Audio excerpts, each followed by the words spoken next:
Hi guys, welcome back to my channel. Now today the recipe that I'm sharing with you all is my Mutton Karahi recipe. I'm going to run through the ingredients quickly and then we'll start cooking. So the ingredients you're going to need are 5 tablespoons of oil. I'm using coconut, you can use whichever you wish. I've got 1 kg of mutton on the bone. I've got 5 small to medium onions which I've sliced finely. 1 jug of water to use as and when we need to whilst cooking. 1 can of chopped tin tomatoes and a teaspoon of the following spices: salt, chili powder, turmeric powder, coriander powder and garam masala. I've got these whole spices here, which are 2 cinnamon sticks which are roughly the size of my thumb, 1 black cardamom pod and 3 green cardamom pods. I've got a piece of frozen ginger and garlic and 4 green chilies. You can leave these out if you wish, and I've got fresh coriander to garnish at the end. So let's start cooking. So first of all, get the pot really nice and hot and then straight in with the oil and then straight in with the onions. And you want to cook these until they've got a really nice golden brown colour on them, and that's going to take approximately 8 to 10 minutes. So the onions are now done. As you can see, they're taken on a really nice sort of like light golden brown colour and they're starting to caramelise. So we can now just add the meat straight in there.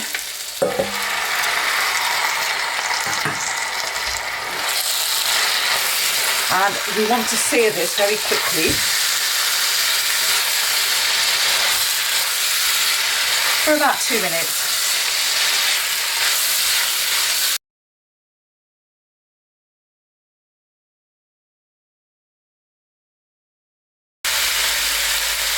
So now that's been cooking away for 2 minutes, we can add the rest of the ingredients.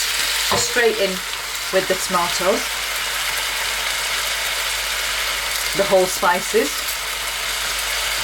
and I've just transferred all the spices here to the plate, so in with that. The ginger garlic.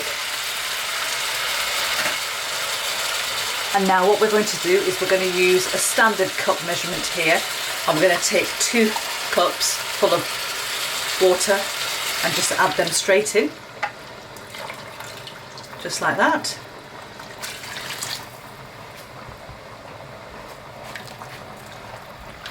And just give everything a good mix. And just let that come to the boil and then reduce the heat to a medium flame. And then what we're going to do is just pop the lid on and allow that to cook for about 15 to 20 minutes, and we will check up on it after that and I'll show you exactly how it looks. So guys, just coming back to check on this. It's been cooking away for 20 minutes.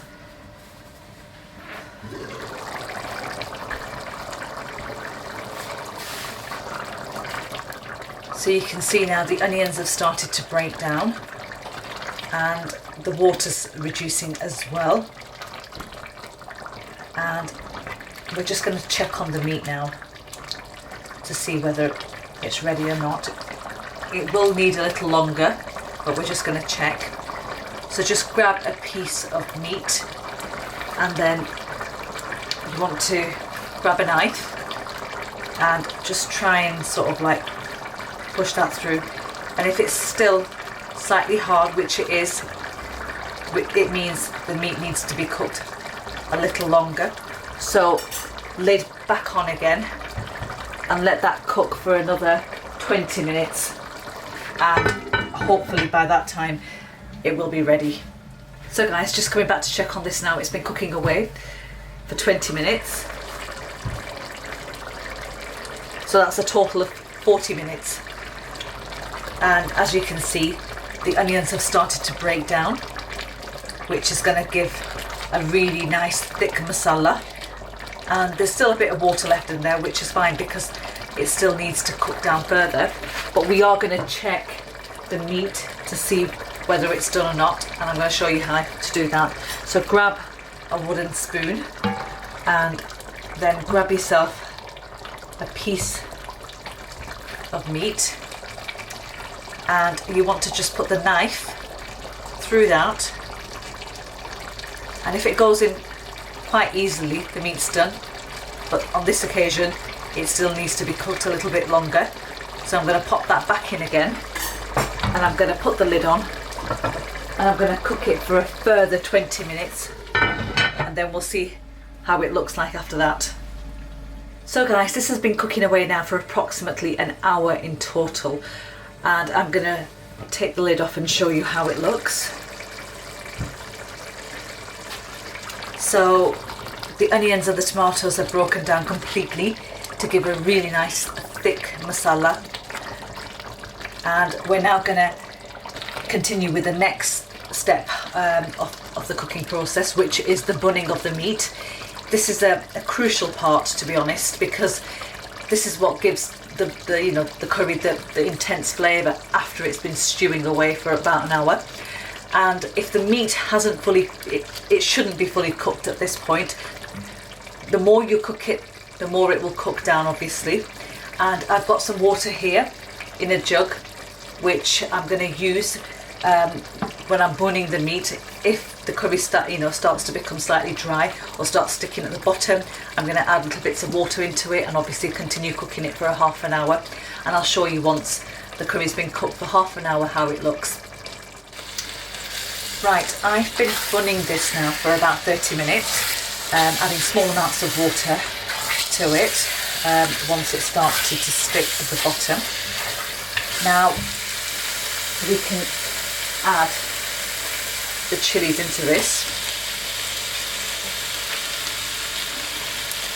and the garam masala.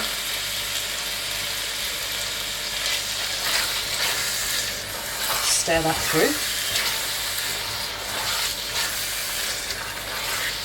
And if you can just look at that amazing rich colour on it, it's absolutely stunning. Now one thing you've got to remember is when you're actually cooking with mutton, it's going to take a hell of a lot longer than lamb. And I think that's the beauty of it when you cook with it, because the flavours are amazing with the end product.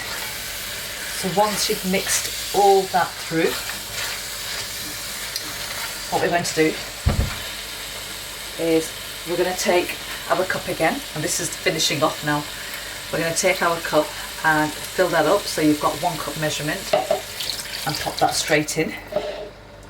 So in total we've used 4 cups, 2 at the very beginning when we started to cook the mutton, and then 1 during the bunning process, and now 1 at the end where we're going to be putting the curry with the lid on a medium gas flame, and let that simmer for about 15 minutes, and hopefully by the end of the 15 minutes the oil will have started to separate and come to the surface. The gravy will be nice and thick but runny enough to be able to dip your naan bread into it, and I'll show you exactly how that looks in about 15 minutes.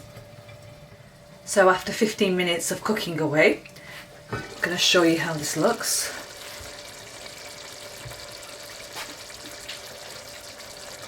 And just look at that beautiful masala.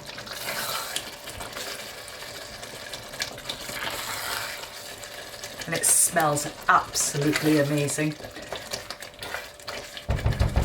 So what you want to do now is just finish off by garnishing it with some freshly chopped coriander. Turn the gas off and just stir that in.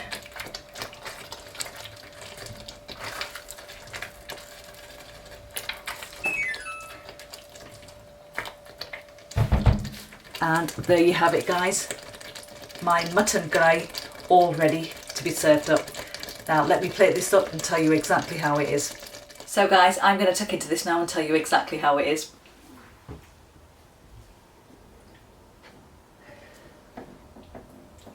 Make sure I get some masala and some mutton. Oh my god, it's amazing. Oh, nom nom nom. If you love mutton, you need to try this recipe. I'm going to get some more. By the way, that's my child shouting in the background. Just ignore her. Oh. Beautiful, beautiful masala. Oh my god, I can't wait to eat this. Yes, I get excited on camera, I'm sorry. But honestly guys, this is an amazing curry. Do try the recipe out. You can taste the spices ever so mildly. It's not heavily spiced. Everything is just beautiful, you know. So yes, do try the recipe out guys. If you like it, give it a thumbs up. Don't forget to subscribe to the channel if you haven't done already, and hit that bell button to be notified of any updates. I'm going to leave you with this, and I will catch you with another video very soon. Till then, take care and happy eating.